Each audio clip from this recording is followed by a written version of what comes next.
Looks good, doesn't it? So I didn't make anything big today. I ate some minestrone soup and some jalapeno cheddar toast. But I did bake. And I went from this. I want you to look at that. This is a good brand. And I'm going to show you why. To this. All right. And you can too. You see, this is before it was cut up. This is after. Now, let's talk a little bit about this brand. So you guys that have been watching my videos for a while, I'm telling you how to use simple recipes that will transition you from eating out and going to fast food and buying all this stuff that doesn't even last very long. Your kids are crying, I'm still hungry, after they ate those nuggets and cheeseburgers and fries from McDonald's and Carl's Jr. and all those places, right? The Taco Bell, wherever, right? But you can get these things and they'll last a longer time. Your kids will be satisfied with wholesome ingredients, right? This is fast food for us because it's packaged. But look, if I were to buy anything packaged, you're going to make sure that it's not bioengineered. So how do we do that? Well, we look for some key symbols. Non-GMO, and that K right there means it's kosher, right? And then when I look at this, because this is something that I just add in.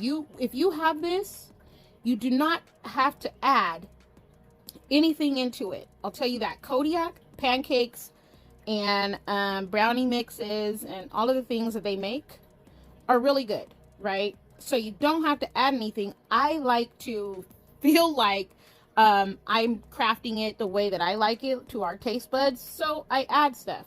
So what I added was, instead of butter, I used dark chocolate almond butter. And then instead of oil that it called for, vegetable oil, we use sesame oil. Okay. You can do applesauce and a banana if you don't have oil. If you can, there's so many variations in what you can do. Just, you have to practice it until you master it. Now, this is what they look like. And as you can see, that chocolate in there, that's what we like. You see it again, right? And so these are very simple things. You can do it, put your add-ins, mix it with banana. As a matter of fact, this brand on the box, it'll tell you, hey, you want to add mint? Here's what you can add instead of oil, right? Greek yogurt, they show you how to add all kinds of things that are good for alternatives of what their ingredients offer. But the thing about it that I said I like the most is, if I'm going to eat out of a package, I'm going to make sure that I see that this is another kosher symbol, that U, that K. What does that mean? Well, look up kosher symbols and look up if they have bioengineered ingredients included in them, right? We don't want to pump our kids with GMOs. We don't want to pump our kids with bioengineered food ingredients, right? You got to be paying attention. The fast food restaurants are not going to tell you, because by law, and you can look this up, what are the bioengineered food requirements for labels, and you can find it at USDA. It will break down to you that bioengineered foods are foods that do not derive from a natural source. Now, some of you may be okay with that. Many of you are unaware and are not. So I'm telling you what you could do instead of going out. And the rules per USDA are that restaurants do not have to indicate whether or not the food is bioengineered. They do not have to tell you that.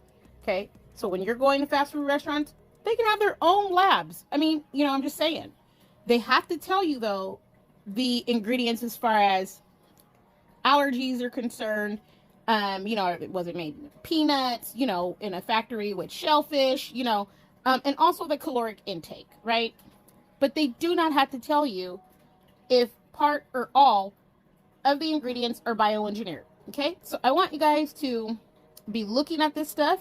I'm teaching you how to look at labels. At the same time, make your meals at home. Cook and eat your own food. All right. So let me know if there's something in particular that you want to know how to make. I hate when people are always criticizing folks, saying, oh, they can't cook, they can't do this, they can't do that. Well, did you show them? We can't assume that everybody has had this lesson. When I was in school, and this is going to, indicate, my age, we had home ec and wood shop, and I don't mind telling you, I'm 46 years old.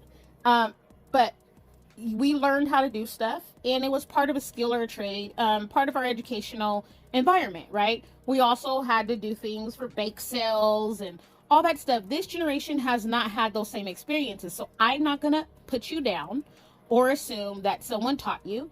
And by some of the stuff that I've seen on certain, food channels, I see that some people do this very well and learned it as a skill, and other people are struggling and maybe not knowing where to go. I had Betty Crocker books when I was little, right? So I want you guys to feel like you can look at some of my recipes, get your own ideas when I'm making stuff, and then just go try it. Just go try it. And even if you say, hey, I saw how you did this, but I don't know how you did that, I'm more than willing to help you, because I don't want you to be without knowledge. I don't want your kids eating bioengineered foods. I don't want you to pump them full of GMOs. I want them to be healthy and be able to fully function. And so here is my advice and contribution back to you. All right, let me know how your brownies come out. I hope you're all well. Bye-bye.